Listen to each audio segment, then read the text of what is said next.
Hi, I'm Gary, and this is episode 162 of EV Musings, a podcast about renewables, electric vehicles, and things that are interesting to electric vehicle owners. On the show today, we'll be looking again at EVA England. What is it? Why is it important? And what are they doing for EV drivers?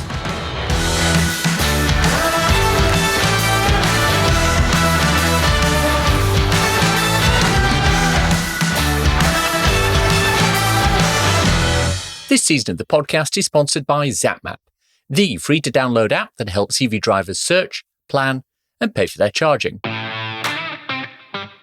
Before we start, I wanted to say that following the discussion today, Warren Phillips, chairman of EVA England, has offered to be one of our guests on the season-ending roundtable episode.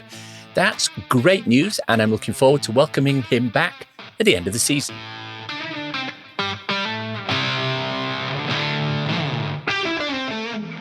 Our main topic of discussion today is EVA England.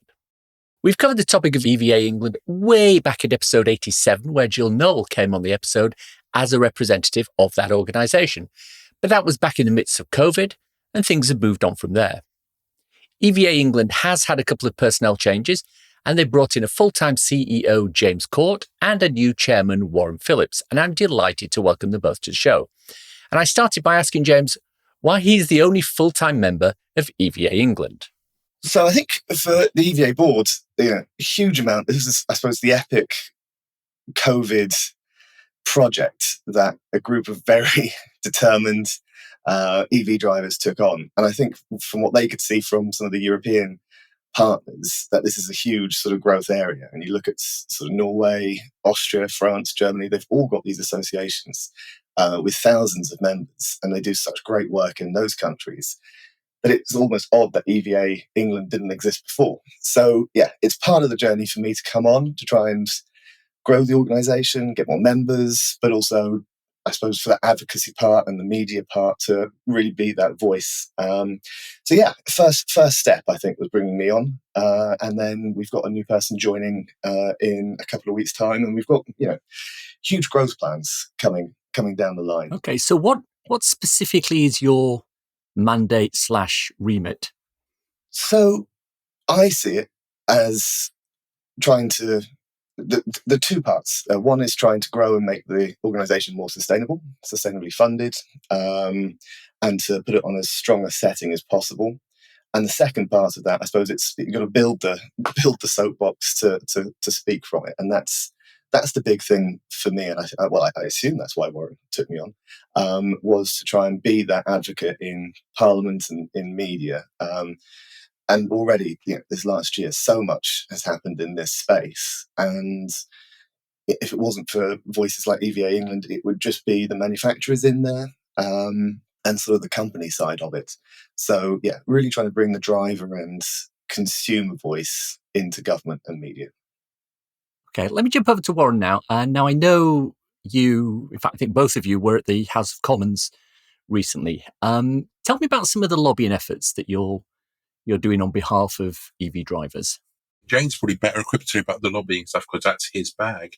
But the main thing, as James already kind of attested to, is that we need to be in the room, right? As EV drivers, we need to be in the room. If we're not in the room, it's literally the car manufacturers, the fossil fuel lobbyists. And then on, shall we say, the side of the angels, as the quote goes, would be people who are the CPOs. And everyone has like a vested interest in that stuff. So being the voice for actual consumers means that hopefully what we say is understood and is actually acted upon, as opposed to, the usual Jedi mind tricks of the fossil fuel, nothing to see here, this is not the road you're looking for, stuff that they keep on doing to us. And I think building on that, we've seen that already in this sort of, in the past 12 months. We've seen it for eternity, but the last 12 months since I've been at the EVA, you can see some of the manoeuvrings of, I suppose, the entrenched and the incumbents in this area. And in areas like the consumer experience, which is going to hopefully come in and be laid in Parliament in the next couple of weeks. That's got the potential to be transformative. Open data, reliability standards, all of these things are going to change the experience of EV drivers. And then you've got the bigger ticket items, I suppose, like the ZEV mandate, which is what the policy mechanisms behind the 2035 phase out is going to be. And we are in that, as Warren said, we're in the room trying to make as strong a case as possible for that. And there are, actors that are actively lobbying against it and trying to water it down. But it's an exciting year for us coming forward. I had a conversation with Warren sort of offline a couple of weeks ago, and he told me a fascinating little sort of tidbit about how you're able to gain a little bit more leverage within the room because of the impartiality that you've got. Do you want to sort of talk around that, Warren? You remember the conversation I was discussing? I think we're talking about motivations, I think, and it's the whole, everyone in the room, shall we say, has a motivation, whether it's to continue selling fossil fuels or continue creating ICE vehicles, or, continue to put more chargers in so they can make money by selling electricity to us, selling charging time to us. Everyone in the room has a monetary value assigned to why they're in the room, and it takes people like James and myself who are coming in slightly different. Now, James, of course, is a paid person doing this stuff, but this is the fight. We're fighting on behalf of the members. And as I always say, I'm not the important person, but the people we represent are the important people. And the reason we get, say, a backup or even cross-party communication and interest, and we get into conversations with the government and with everyone, is because when people look at our motivations, it doesn't usually stand against what they're doing. So it's not like it's not profit based. It's based around the actual needs of the users. So we can get support where other people won't. Where, for instance, a manufacturer EV group that could be quite strong and very, have lots of members and do lots of stuff, probably wouldn't get the same cross-party consideration or acceptance because they are a group for one manufacturer. Even if they're an EV or user group, it's still one manufacturer. We have a much wider scope, and we have people who are people, right? We're just people who drive EVs. You brought up the question there of funding in terms of, you're not being funded by fossil fuels, et cetera, et cetera. So what is the funding model for EVA England? Yeah, so we got a grant from an NGO to try and set us up and put us in a good place to start. And that has definitely given us some of the freedom and the resource we need to grow, and also to, as I said, do these campaigns. We also we have a membership fee. It's only £20 a year, so that will also in time be a real revenue raiser. And then we try and do project work, and there are little funding pots for organisations like ours that we can get to. But ultimately we want to be wholly reliant on members and the income that brings. All right. Well, that sort of brings up a topic that I do want to discuss. And I'm going to jump around all across the board with some of the questions I'm asking today. But if I'm playing devil's advocate here, I speak to a lot of EV drivers, especially now that there are so many new ones coming online with the increase in electric cars on the road. Most of them have never heard of EVA England. So why is that, do you think? And what steps are you taking to increase visibility? I know it's totally true. I don't think that's a devil's advocate. I think that's just that's just how it is. I think firstly, I'm amazed at the work that Warren and Bridget and the rest of the board did in sort of the year and a half before I came on. I mean, it's incredible. And we already, I think, just what we were talking about, just on the lobbying side of it, and the media side of it, we already batted a sort of punch above our weight on that. I suppose for me, it's what are you getting back for your £20? And looking around the other EV associations around the world, everyone has a slightly different model, but broadly, you're a lobbying organisation and people give you money. I'm trying to think of the right word, but it's people give it to because they believe in the cause, And sort of countries like America, that's certainly true, where actually people aren't expecting anything back in sort of monetary terms, but they're happy to write sort of checks. Over to some of the European examples where you do get sort of things back. So you get discounts, or you get a roaming card. There are things attached to your membership. We're going to try and do a bit of both.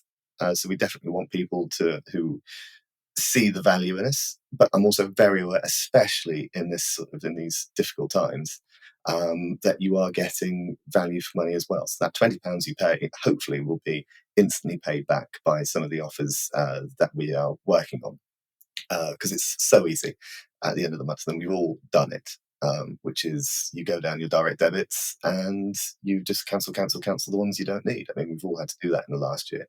So we want to be in that place where that £20, you don't want to cancel it, because you get it pays for itself. I mean, I am an EVA member, have been since the membership started.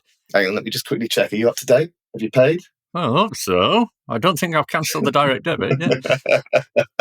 And I'll definitely put a link in on the show notes for anybody who wants membership. So they'll go straight to the website and be able to do whatever needs to be done to get that membership started.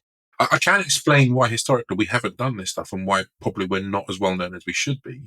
Okay. And that's probably to do with the fact when we set up, the idea was we would gather ourselves a huge bunch of members, and then we would storm Parliament with our pitchforks and say, you have to listen to us because we're EV drivers and we know what we're talking about. And actually what happened is we opened up to members, and pretty much instantly, like OZEV and stuff just contacted us and said, we're really interested to hear what you have to say. Please come and talk to us. And so we ended up in the room doing all the work, which is great because we're in there talking to all these people. But all the planning we put into spending time and, building up our presence on social media and going to things and getting people to understand who we were and what we were trying to do and what we were trying to achieve, we kind of skipped that entire piece because we were doing the work. And the work is obviously the important piece. So as James says, we punch way above our weight. We're like, I said to pinch myself when I'm in these meetings going, this is mental. I'm an IT guy from the South Coast, and I'm representing all these people. I'm doing everything I can to make sure we do this stuff. I never thought it would be that fast, but that's kind of why we are. Where people don't know, people outside the government, outside the lobbying stuff, don't really know who we are. The public, the members, we don't have enough members because we haven't got that word out there. But on the other side of it, if you look at people like the CPOs, OZEV, the parliamentarians, and so on, they do know who we are. So that's kind of the mismatch we have at the moment. We need to get better at asking people to join, Warren, and telling people what we do, because it's really hard. I think one of the things is we don't show what we do. People don't understand how much actual work we do. They don't understand it and they can't see it. So there's two bits of it that we really are working on. And hopefully with the new website coming out and all the bits and pieces we've got coming out in the next few months, we can start on that piece and really get people to understand who we are, what we do, and why that £20 goes so far. From an EV driver point of view, I think there are two key things that need to be sorted, and that is charger reliability and charger pricing. So talk to me about some of the efforts that you're involved in to help address these issues. So on the reliability, that's been one of the key things we've been doing as an organisation for the last sort of 2 years, and it's been a big part of my job in the last year. So making sure that government proposals were as strong and as ambitious as possible. And I think that's hopefully, and I said, we've seen sort of the draft proposals. It looks as though they're going to be laid hopefully very, very soon. The 99% reliability is going to be a game changer. And I think the thing with that is as well, there are lots of CPOs that are at the sort of 95 and above mark. And do we really want to go after the people sort of on 95, 96? Not yet. There are other targets, because there are CPOs out there with a 75% reliability. There are two in particular that are around 70 and one's around 80. That, unfortunately, the bad experiences far outweigh sort of the dozens of good ones that you have every year. And it brings the whole industry down. So need to get those standards of a couple of charge point operators much higher, and that's happening. On the pricing, it is. There are lots of things that we can do, and on the policy side, these are our campaigns. Obviously, there's going to be a general election next year. I would like to see charge points being classed as nationally significant infrastructure in the same way that forecourts are. That if petrol prices go up, MPs hear about it instantly. The Treasury feels they have to do something. We need to make sure that they are going to see, and this is obviously going to become more and more of a prevalent issue in the next decade when we are going to get to that 100% new cars have to be electric vehicles. Lamppost charging stations, they are the next sort of petrol pump, and that we need mechanisms in place if we're going to get these price shocks that we've seen in the last year, to make sure that especially people without driveways aren't overly punished. Obviously starts with the VAT, and there are long-standing campaigns campaigning against that. That's one of our key asks, to try and bring down that equivalency. Because people like me, I don't have a driveway, so I do rely on public chargers.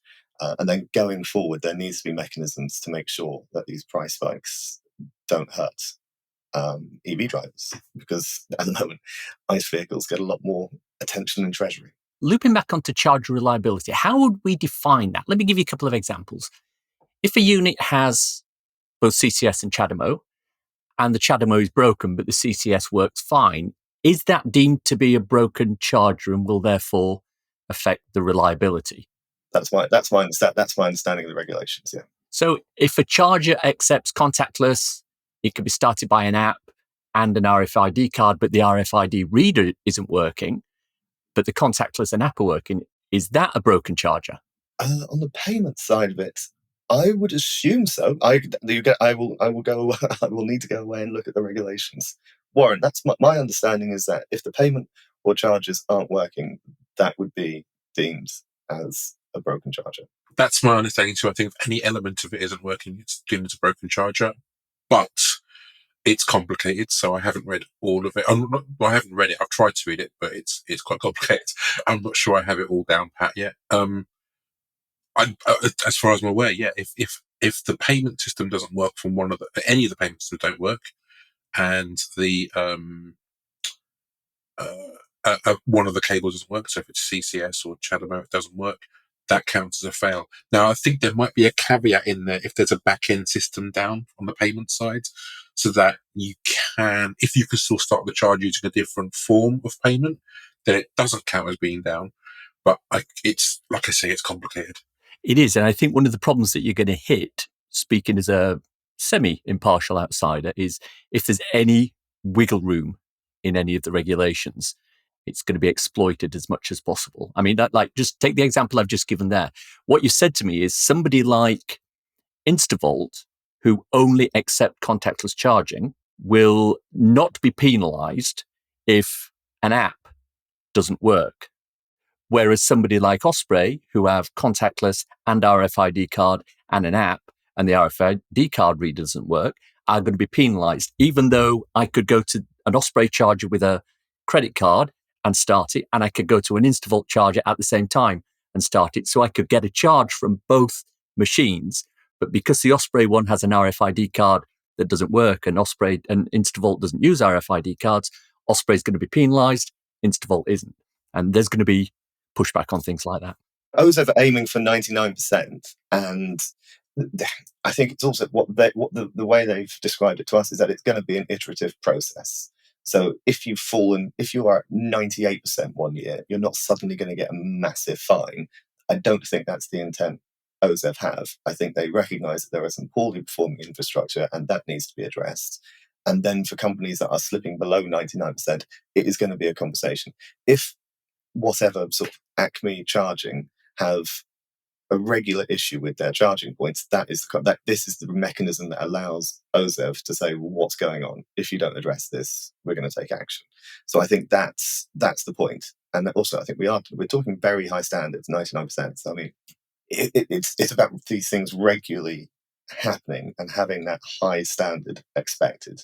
So yeah, I agree with you that if there are loopholes, some business is always going to attract it. But I have to be honest, a lot of the CPOs out there, these guys are passionate. They're all EV drivers. Everyone I know, why would you own a charge point operator if you're not doing an EV? So a lot of people are wanting these high standards, and there are a couple of companies that need a bit of a kicking. I think this is weighted also towards contactless. So the rules and regulations are going to state contactless needs to be put on all the chargers. So if your backend app fails or your RFID card reader fails, but the contactless is still available and you can still start a charge with contactless, I think everything's weighted towards that. Whereas if the contactless is down and the other two are working, well, I think that's definitely a fail. So I think from my understanding of how it's kind of put together, the weighting is towards contactless being the sort of standard that you have to hit for these chargers. Now, do we have specific definitions for what defines 99%? So is that 99% across the whole of a specific network, or is that 99% across the rapid chargers and 99% across AC chargers? So what happens if, and no names, but I think we know who we're talking about, there is a certain charge point operator that has a huge amount of AC chargers, which are generally considered to be fairly reliable, and a much smaller amount of rapid chargers, which are considered to be atrocious.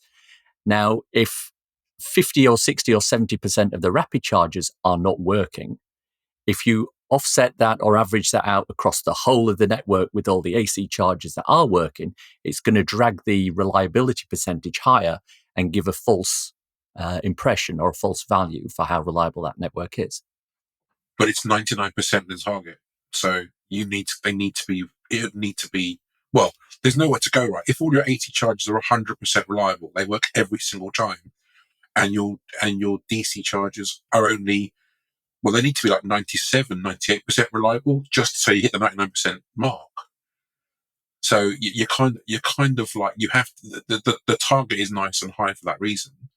As I understand it, it is by your company network. So if you're named company A, it's your network. If you're named company B, it's your network. If, say, you're company C, but actually or have two companies underneath you, each of those counts separately. Where does EVA England stand on the question of a charging czar or a charging ombudsman?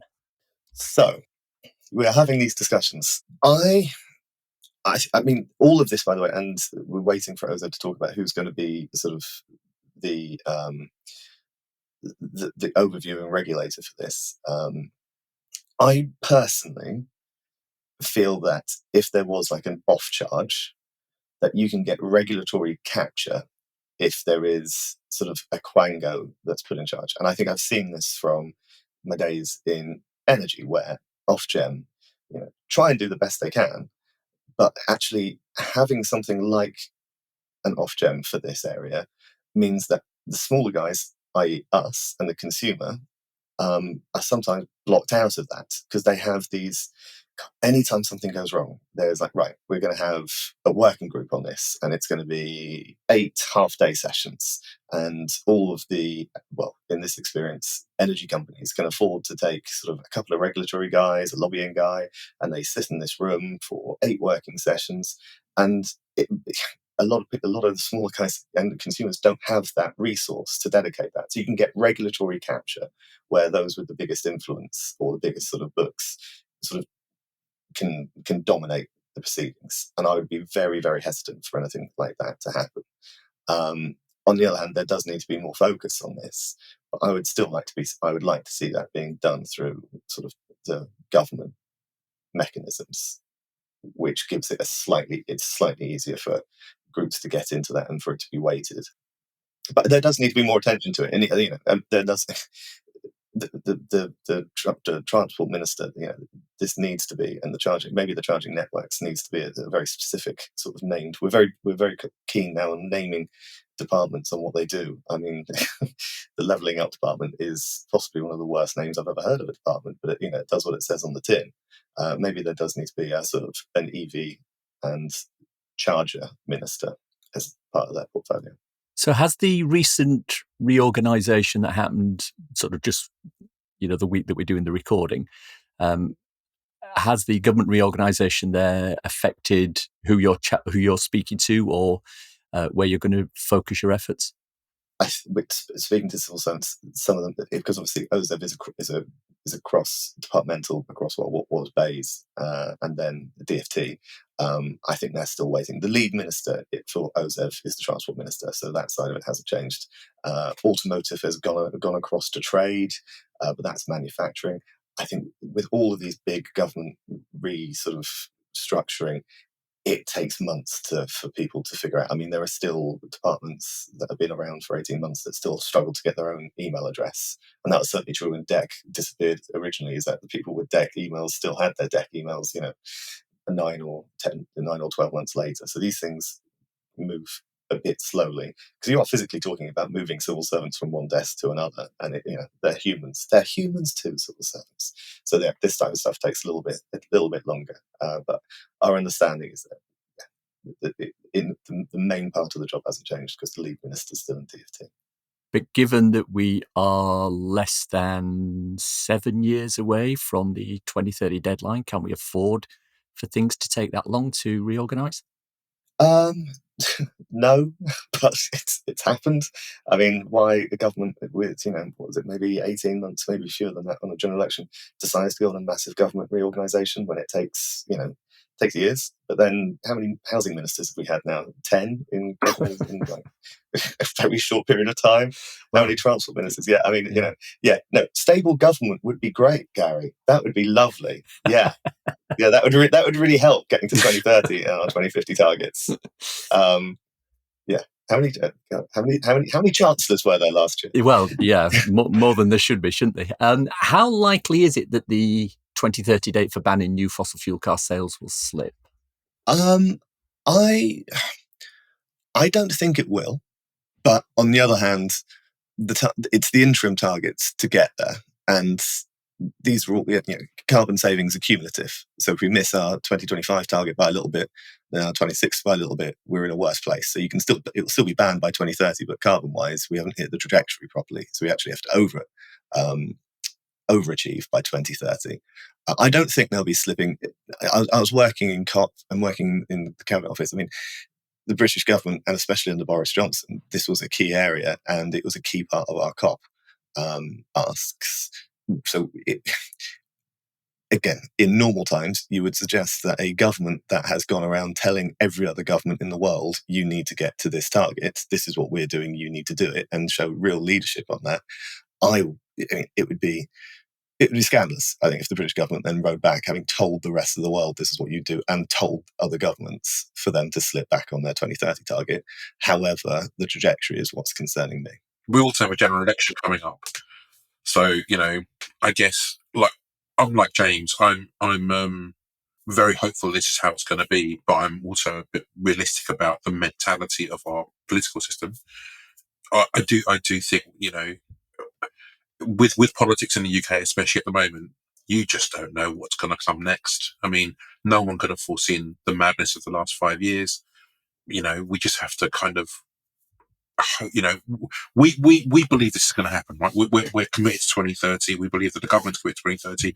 We're working in that manner, and we can see that there's a lot of pushback now currently by the fossil fuel lobbyists and the media, pushing back on that 2030 thing, trying to make out that it's impossible to do when it blatantly isn't. We know it can be done. I guess it depends on how big a political thing this becomes for the next general election as to what will happen with it. I mean, I think I'm personally of the opinion that it's an absolute necessity to have that date out there as a target. If there's circumstances conspire where we have to change that to 2031, 2032, I'm not going to lose a huge amount of sleep, providing, as you say, it's not because the fossil fuel lobby have got in there and thrown some sort of a wrench in there to slow things down. If there are genuine reasons why it would be better to go for 2031 or 2032, I'm kind of okay with that. But I think setting a 2030 date. See, I'm not okay. Neither am I. Not at all. Yeah, and also, it's just that's just not happening. So, and that's not the that hasn't been their tactics in the last year. 2030 is, I mean, and again, we're waiting for the ZEV mandate to be announced in the next couple of weeks. I've heard nothing about that being the strategy to try and move it back from 2030. What we have heard is that there could be some watering down of the interim targets to get there, and that's sort of, that's baked in. But no, I think 2030 is there's not going to be any movement on that. And if there was, there'd be uproar, and uproar, by the way, in the Conservative Party.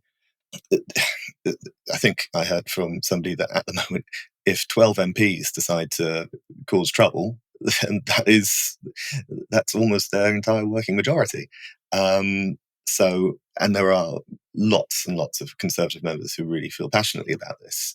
The Conservative Environment Network, which is the Tory caucus for this, is very, very strong. It's one of the largest caucuses in the Conservative Party. So any rowback on this, I think, even within the party, would be, I think they would find it very, very challenging.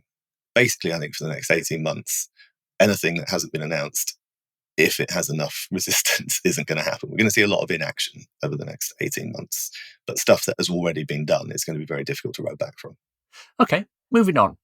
PAS 1899, accessibility standards. Have you had any input into that? Yeah, no, we were on the working groups, put in the submission, worked very, very closely with Motability on that. We ran workshops on it. It's a good start. It's a really difficult area to nail down. And sort of the responsibility of the regulations is difficult. Is it the CPO? Is it the landowner? All of these things. I think it was a very decent first stab, but I don't think anybody's thinking, right, we've nailed this now, we've done it.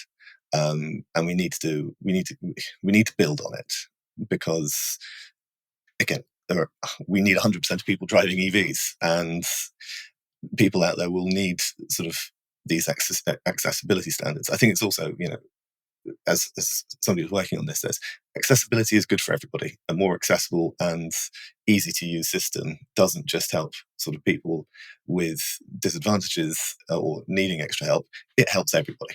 And that's the standard we need to get to. Now, correct me if I'm wrong, that whilst the standards have been published, they're not legally binding. Is that correct?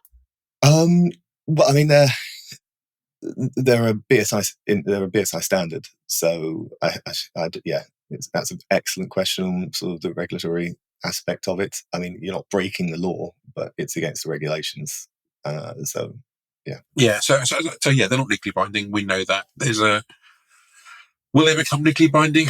I think there's some more work to be done to nail them down a little bit more, because I still don't think they're quite strong enough.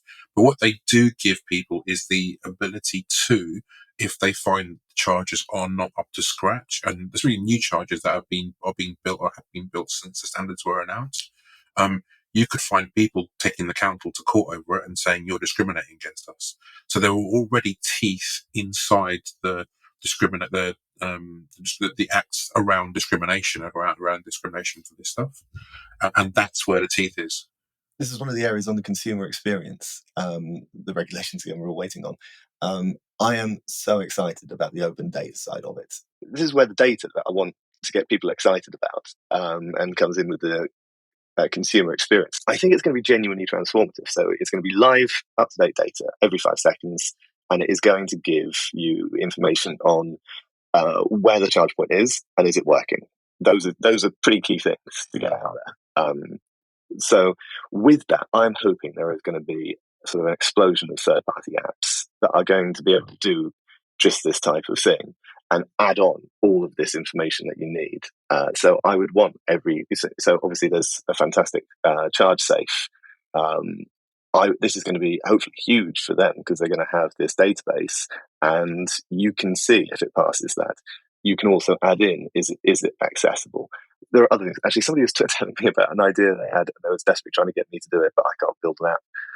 Is that they want to do a app where it says great places to eat with an EV. So if you're traveling down to Cornwall and you want to have a break sort of 2 or 3 hours in, is there an app that tells you off the motorway where's a good place to eat and charge? That's going to be possible in 12 months' time. There will be apps that will be able to do that. So the open source data for me is going to be huge. And also, hopefully, means that every EV driver is going to get the Tesla experience, where you're going to be able to your car is going to talk to the charger. And there is going to be sort of so much innovation in this area that it's going to. It's speaking to European partners on this. They're amazed and can't believe the UK has done this. It's nowhere near their sort of lobbying asks. So the fact that we've done it is genuinely world leading, and I think it's going to make the UK one of the best places to charge. But there's a transition piece. So yes, it will be an amazing place to charge. I think there's about another year and a half, 2 years while we sort ourselves out. Because my worry actually is that in a year's time, a whole bunch of chargers get taken offline because there's no way to get them up to that 99% target, and so they just get trashed. And to be honest, I think the industry needs a little bit of that reset. It needs that resetting for new hardware where people have put stuff in the ground and they've just kind of got it there and they've staked their claim, but aren't really doing anything with it. And so it's kind of being left to rot. And now they have to have 99% uptime. So they have to put that investment piece in and do those things. So I think we could see an interesting dip in the number of chargers available for a little while. But then anything new going in absolutely has to be, able to take it to adhere to all the rules and regulations that we kind of have in place. I also think you're going to see a lot of chargers come in just before this regulations are announced, just so people can get them in, so they can squeeze them in now with the older hardware, and then spend a year trying to fix everything. So watch this space. God, you're a cynic. No, I'm a realist. Realist, yeah. I was just going to say, is he a cynic or is he a realist? Warren, tell the listeners about some of the volunteering opportunities within EVA England, please. So, wow. Like I say, we're punching above our weight. So there's a whole bunch of stuff that we're doing. James is incredibly busy. I spend a lot of time doing this stuff, and my wife isn't particularly happy about the amount of time I spend doing it, but it needs to be done. Literally, if you have a skill that you think, if you have time, we can find a use for you. If you have time to give us, we can find ways for you to help us, whether that is helping us on social media or just being available to talk to national media about EVs. Having a good core of people who understand EVs and are willing to talk on TV or into the papers and stuff would be really great. No, it won't. Warren. We've closed that now. We've closed that. We got the volunteers. The volunteers for that. We did a shout out to our members. Would you want to be an EV advocate? And we're going to get, I think, half a dozen members, sort of a little bit media trained, but so they can go out, because we do get requests for sort of normal EV drivers, because me and Warren aren't normal.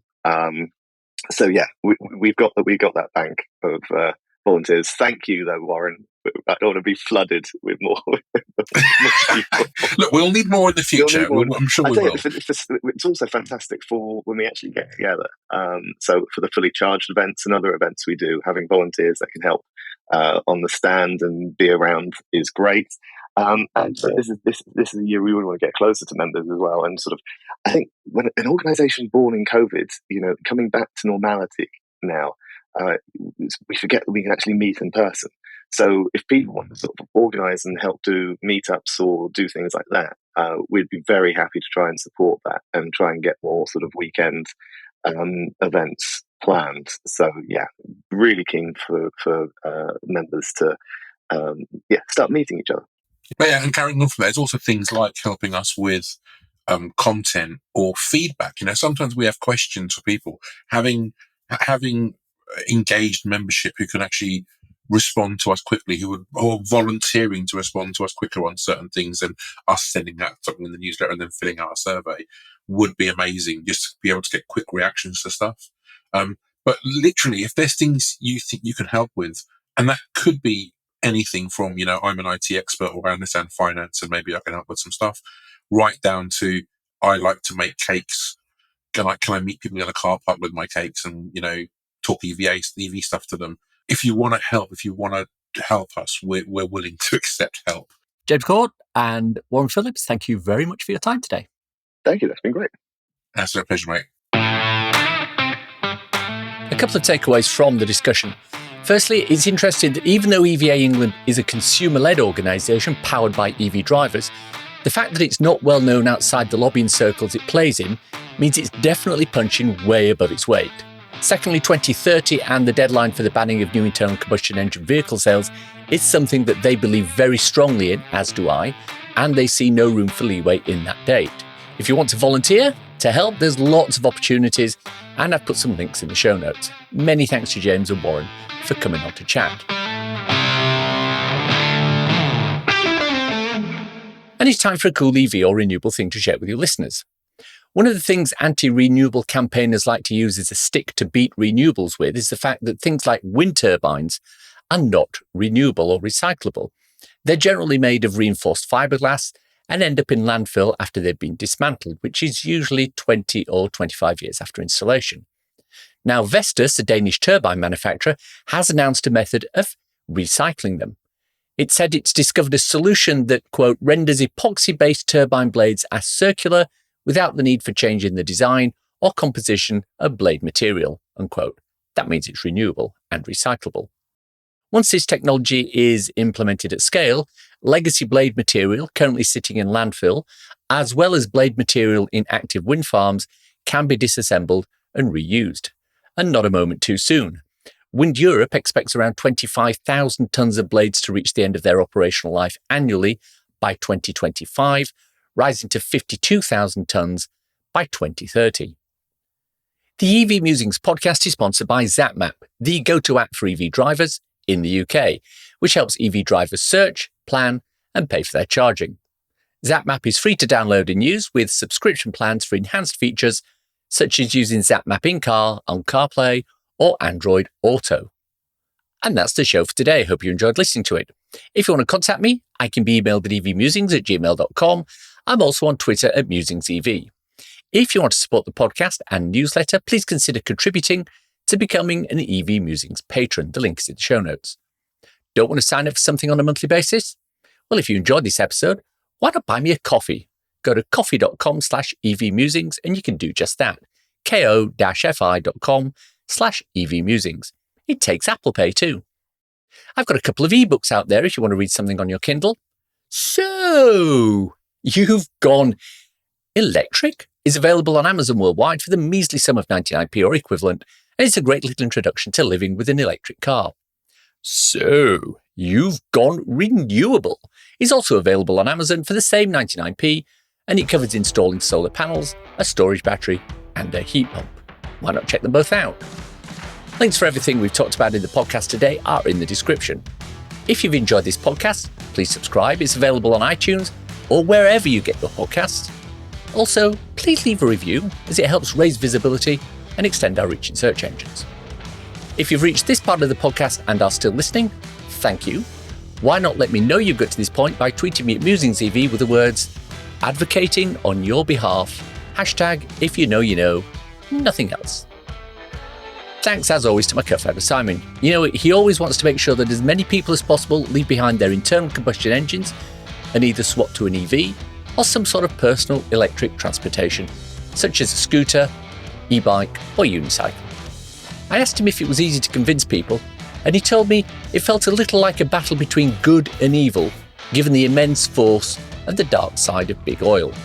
You know, the usual Jedi mind tricks for the fossil fuel, nothing to see here. This is not the road you're looking for. Thanks for listening. Bye.